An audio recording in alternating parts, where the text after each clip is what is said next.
à cette quatrième leçon d'introduction au langage SQL. Aujourd'hui, nous allons parler de Insert, Update, Delete.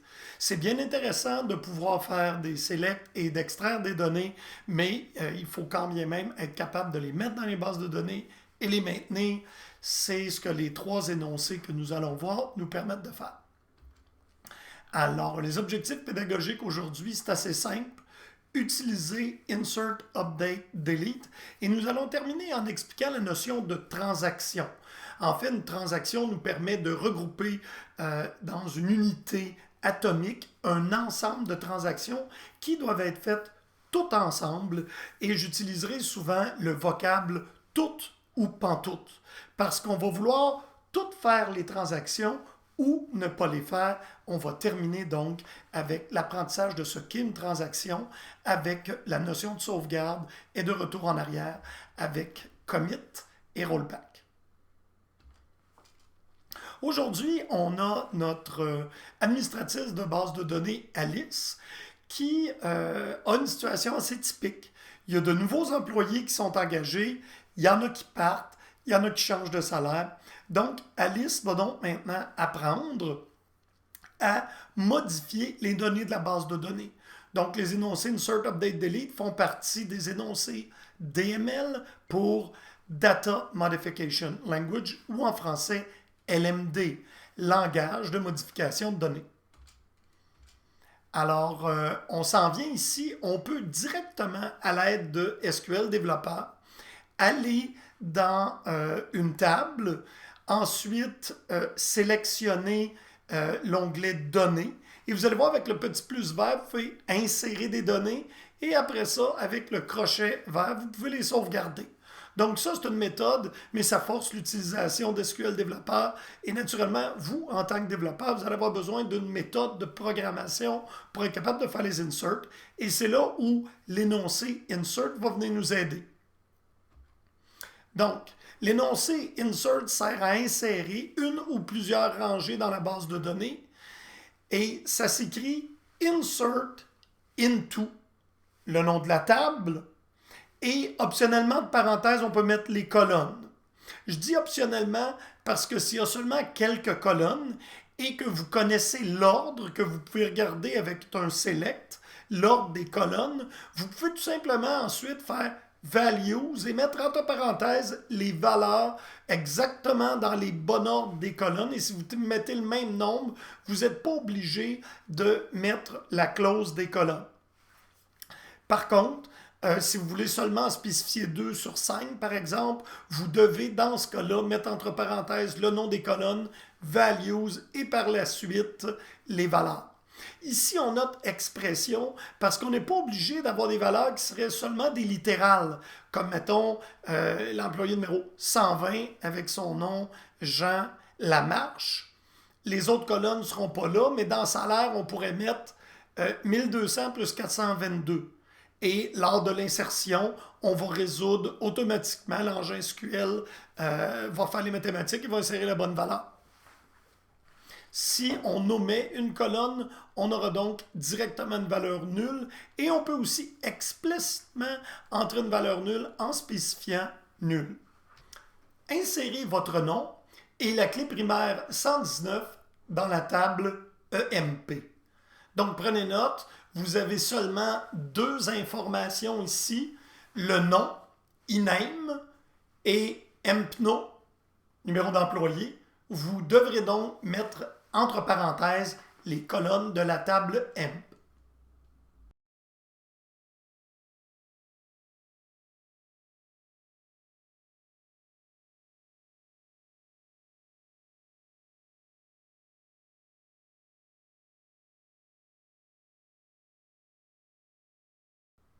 Maintenant, insérez le département 70 avec la description ressources humaines dans la ville de Montréal, dans la table DEPT.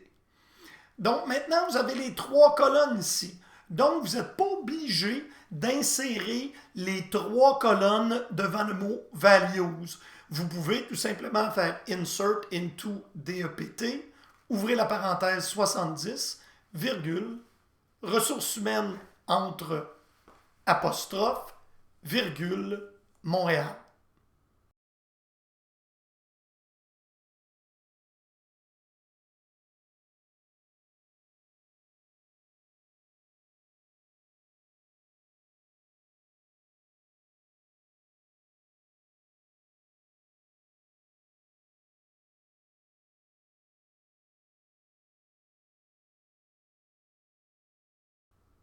Et oui, vous allez avoir une erreur par la suite. Laissez-la là, regardez-la. Donc, vous comprenez que la colonne ressources humaines, elle est trop large. Donc, vous pouvez maintenant tout simplement utiliser l'abréviation RH et effectuer votre énoncé insert.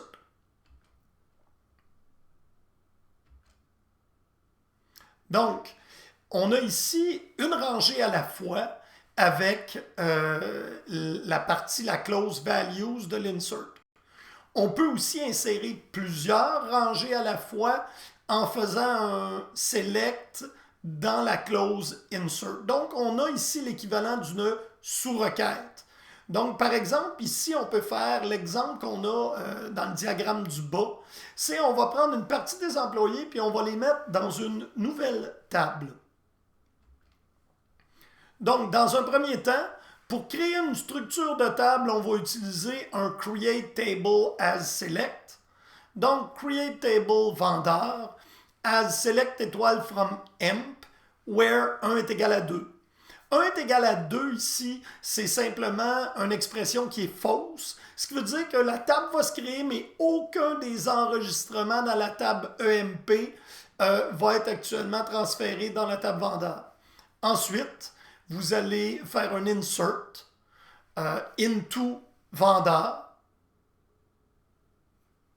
select étoile from emp, where comme is not null.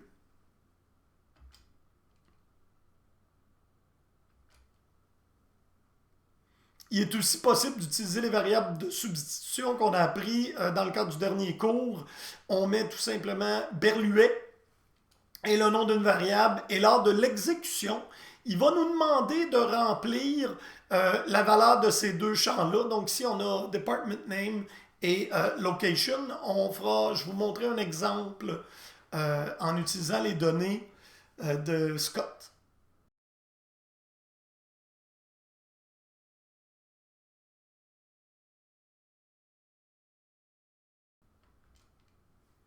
On a terminé avec l'insert. On est rendu à update.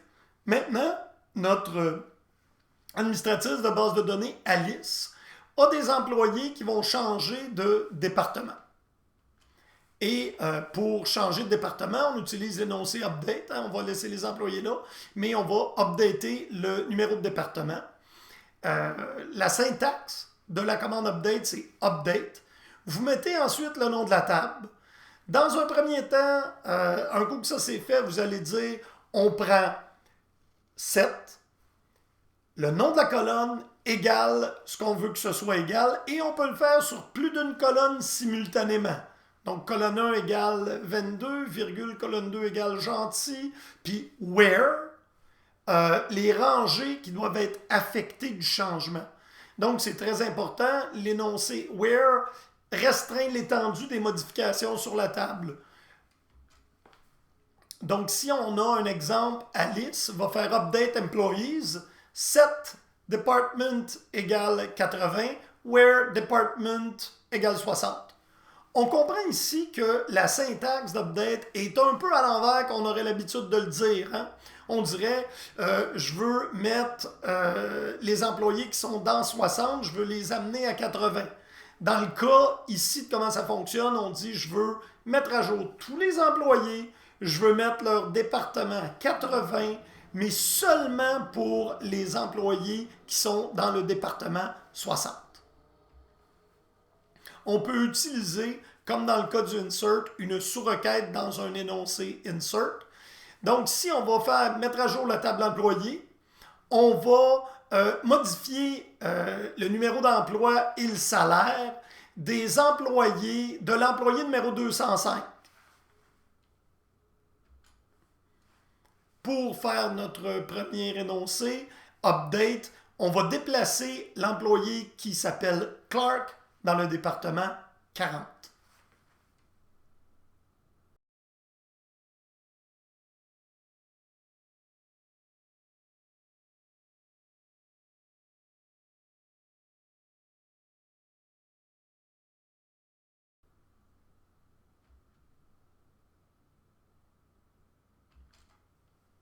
l'énoncé delete. Donc, on a terminé avec l'update. Maintenant, on va retirer des rangées, les effacer de la table.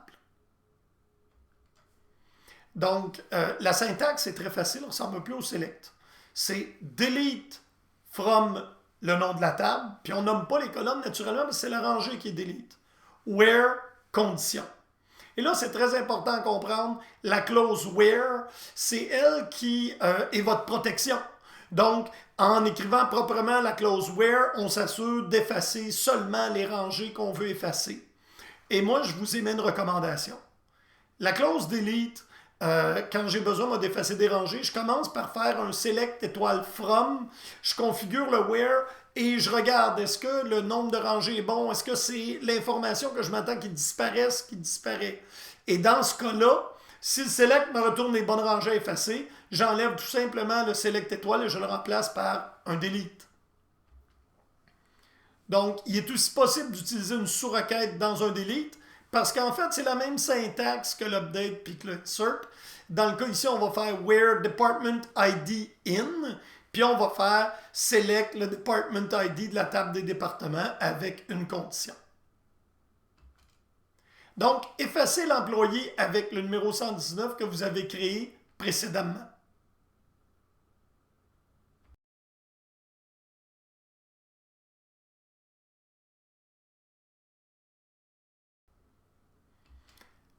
Attention, les énoncés que vous avez faits, insert, update et delete, ne sont pas exécutés de façon permanente. Vous êtes en ce moment dans une transaction et toutes ces données-là sont considérées dans la même transaction et elles doivent être validées ou annulées.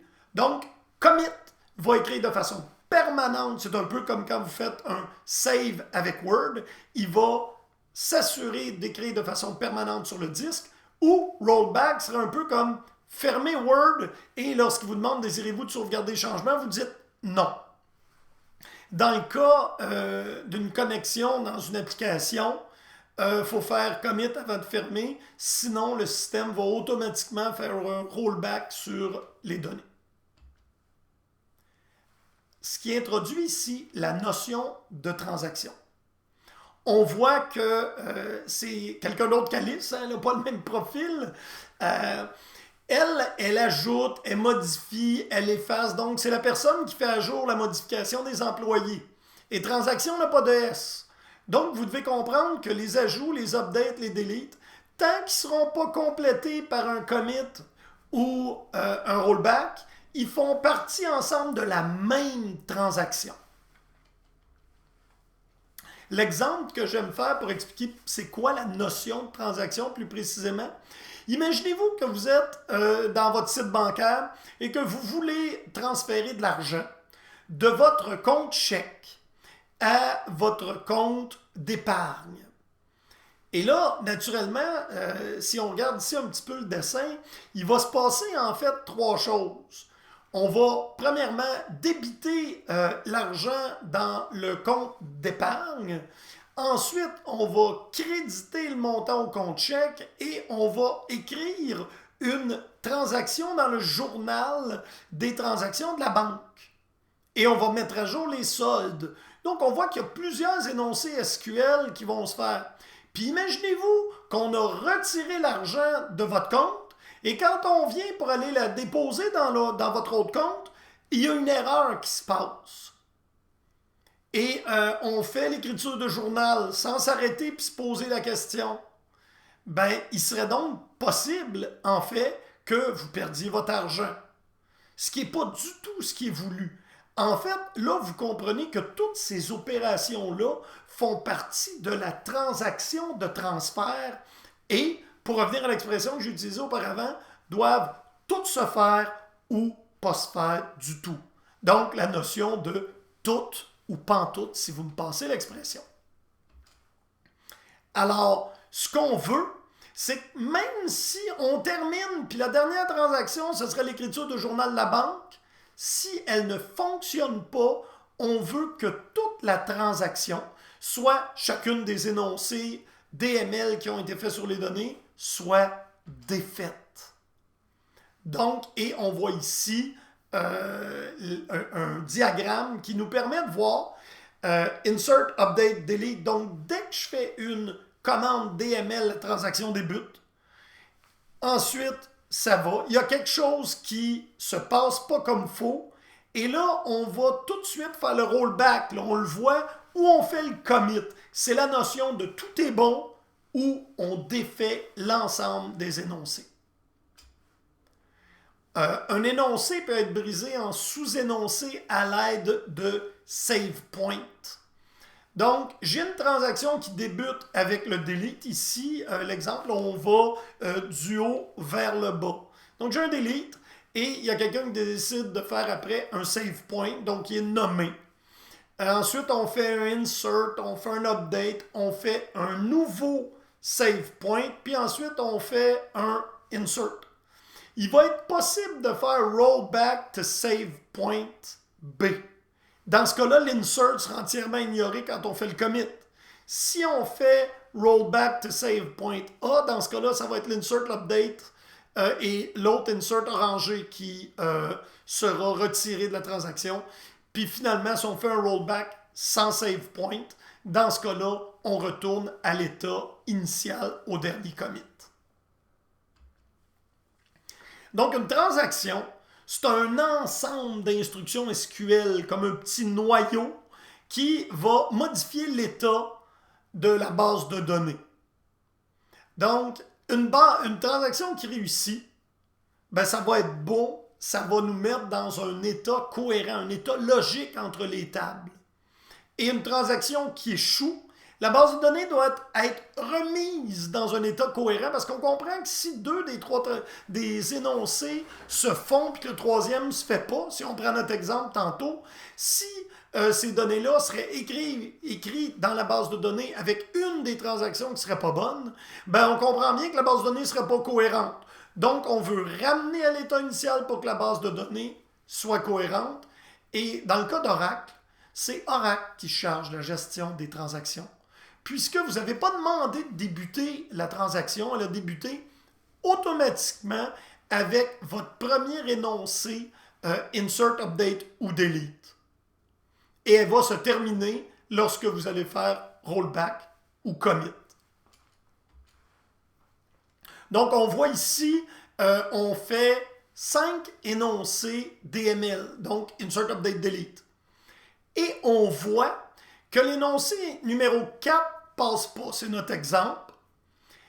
L'énoncé numéro 4, lui, va avoir un rollback implicite. Donc, je fais un insert, je n'ai pas fourni assez d'informations. Souvenez-vous, lorsqu'on a essayé d'insérer ressources humaines à l'intérieur du département, ça n'a pas passé. Mais ça n'a pas affecté les autres énoncés qu'on a fait avant ou après. Donc, un énoncé, si elle ne s'effectue pas comme il faut, il va avoir un rollback, mais ma transaction, maintenant, comporte donc les énoncés 1, 2, 3 et 5. Si je fais commit, 1, 2, 3, 5 vont passer, la 4, elle a été reculée. Donc, c'est important de comprendre cette notion-là. On voit très bien ici que 1, 2 et 3 sont toujours bonnes, même si l'énoncé numéro 4 s'est pas passé correctement puis il y a eu une erreur. Donc, on a un exemple de transaction ici. Donc, update le salaire de l'employé 206. On nomme le save point delete employee.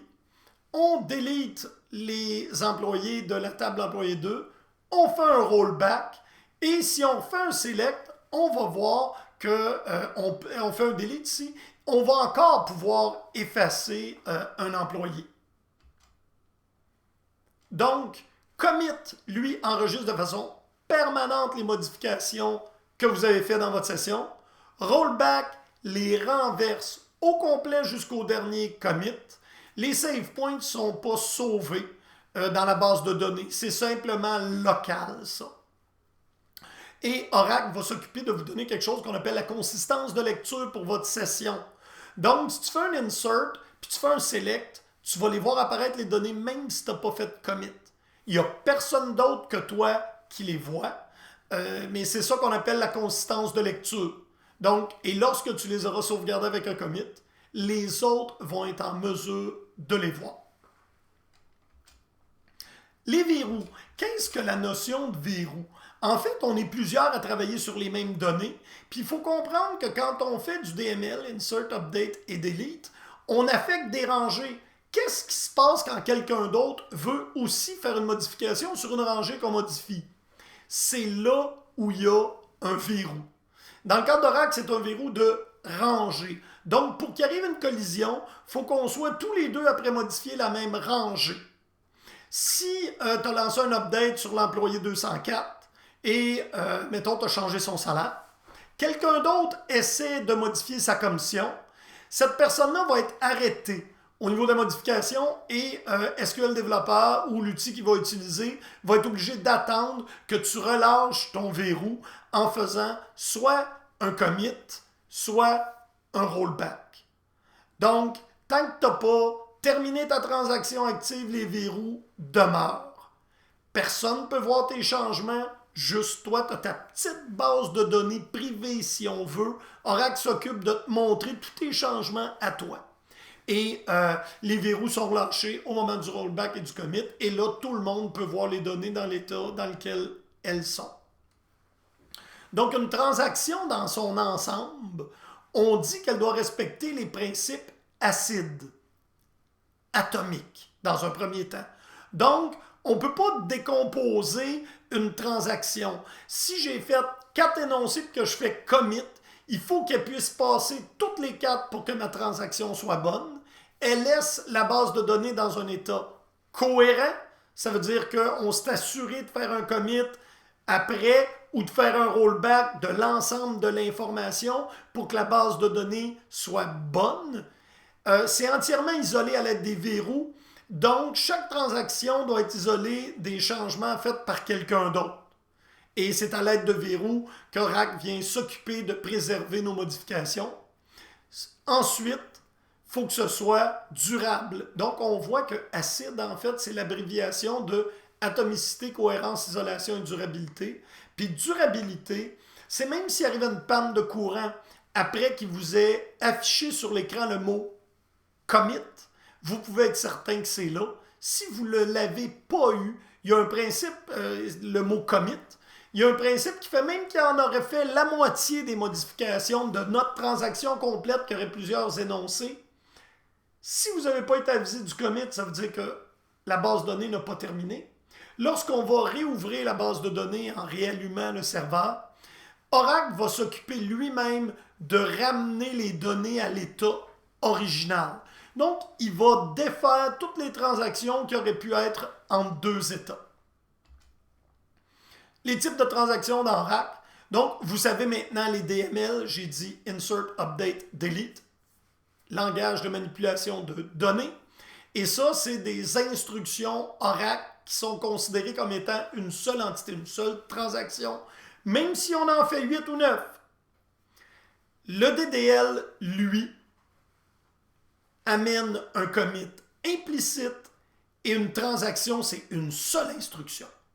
Et là, j'ai dit un commit implicite, il y en a d'entre vous qui ont peut-être saisi. Ça veut dire que si je fais plusieurs insert, update, delete et qu'ensuite je fais un create table, est-ce que ça va sauvegarder toutes les transactions qui ont eu avant? La réponse c'est oui. Alors vous devez faire très attention lorsque vous faites du DDL, du langage de définition de données, create table, alter table, create user, ça va faire un commit implicite. Et là, naturellement, le DCL, Data Control Language, qui serait les grants et les revoques, font la même chose que du DDL.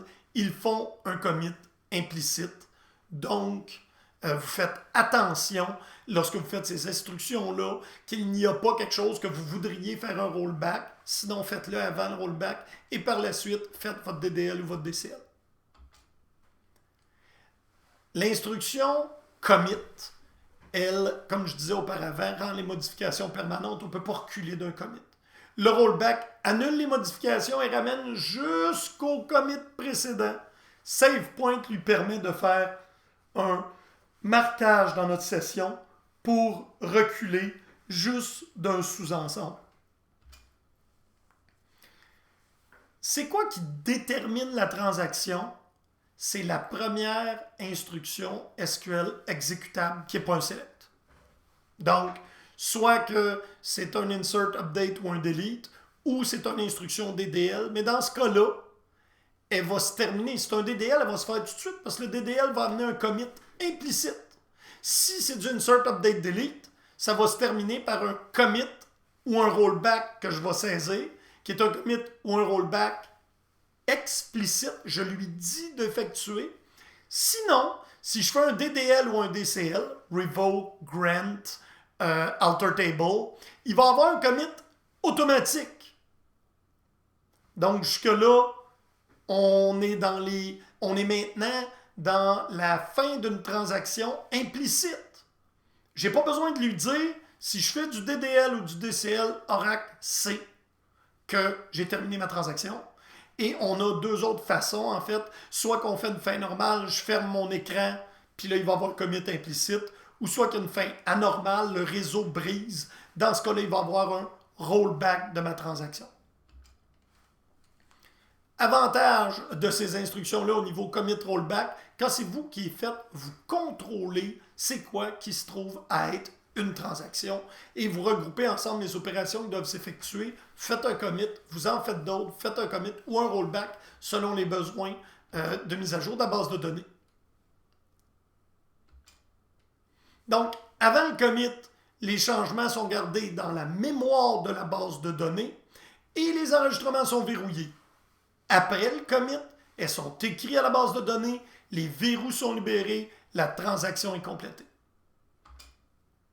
Donc, on voit ici maintenant dans le cas d'un rollback to save point, Oracle va annuler seulement les instructions qui ont été faites après et il va préserver le save point, mais toutes les autres après vont être perdues naturellement. Donc, il va libérer les enregistrements qui avaient été verrouillés. Et là, on a rollback complet. Donc, là, on va annuler tous les changements de transaction, tous les verrous, et la transaction sera terminée. Tandis qu'un rollback to save point ne terminait pas la transaction. L'état des données avant un commit ou un rollback, donc là, j'en ai fait un peu. On comprend que l'état précédent peut être récupéré si on fait rollback. L'utilisateur peut visualiser ces changements dans ce que j'ai appelé la petite base de données privée, mais les autres utilisateurs ne peuvent pas voir les enregistrements parce qu'il y a eu de commit. On détient des verrous. On est toujours avant le commit, on détient des verrous. Et les autres utilisateurs ne peuvent pas venir changer mes données parce que je détiens les verrous. Après le commit, les changements sont permanents dans la BD. L'état précédent, elle est perdue. Il n'y a pas de uncommit. Tous les utilisateurs maintenant vont être capables de voir mes résultats et il n'y aura plus de verrous sur les données. S'il y a eu des save points, ils vont être effacés. Je répète parce que c'est très important. Les instructions de DDL, Create Table, Alter Table, Create User par exemple, ils ne font pas partie de la transaction. Elles en créent une autre. Elles vont donc forcer le commit, puis les changements que tu avais faits jusqu'à maintenant vont devenir permanents. Donc, une instruction DDL, j'ai ajouté une colonne à une table, je ne la veux plus, ben tu ne peux pas faire rollback, il va falloir que tu délites la colonne. Alors, il faut faire attention quand on en fait. Naturellement, dans un environnement de classe, ça arrive souvent, on fait des énoncés ensemble, on fait des exemples. C'est moins souvent dans la vraie vie, mais ça peut arriver. Comprenez qu'avant de faire votre DDL, posez-vous la question, est-ce que je suis mieux de faire un commit ou un rollback avant? Donc, ici, c'est un exemple. Si vous le désirez, vous pouvez vous faire 2 sessions. Et l'exemple qu'il y a ici d'affiché, à l'époque, on utilisait SQL+, maintenant c'est SQL Développeur.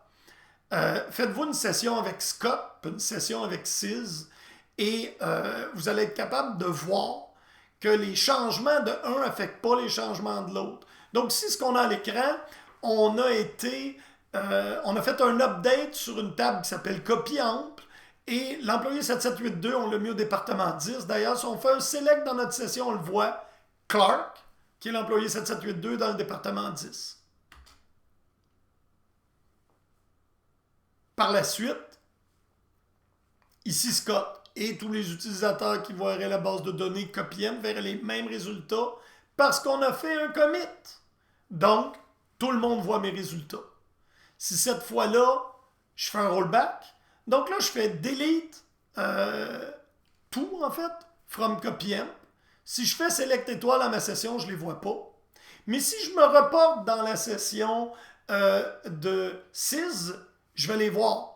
Puis pourquoi je sais que c'est dans 6? Ben regardez, j'ai été obligé de mettre le nom du propriétaire de la table. Donc select étoile from scott.copyamp. On voit que je les vois encore dans une session différente. Cette fois-là, je vais faire un rollback et on va voir que dans ma session, je les vois encore et dans les autres, je les vois encore. Si je fais un save point, dans ce cas-là, ici, j'ai fait un update. Hein, j'ai baissé le salaire de King à 500$. Je fais un save point après l'avoir fait. Je délite les analystes. Et là, je fais rollback tout P1. Donc, ce qui va se passer, c'est que les analystes vont revenir. Par contre, le salaire de King est toujours diminué à 500. C'est le select que je fais. On termine ici avec un exemple d'instruction DDL et l'impact, en fait, que ça a d'utiliser un rollback par la suite. Donc, la première énoncée ici, crée une table copy DEPT as select étoile from depth. Ça, c'est un create table as select. Ça a appris que c'est comme ça qu'on fait une copie d'une table. On fait un describe, on voit les colonnes. On fait rollback. Il n'y a pas de message d'erreur. Ça dit rollback complete. Et pourtant, si on regarde juste en bas, je redemande describe copy DEPT et on voit que le système nous les donne. Donc, rollback, lui, il ne donne pas de message d'erreur quand il n'est pas capable de faire rollback parce qu'en fait, il a fait le rollback. Il ne s'est juste rien passé jusqu'au dernier commit et lors de la création de la table, on a eu un commit. Je vous souhaite une bonne fin de journée. Merci d'avoir écouté la leçon 4.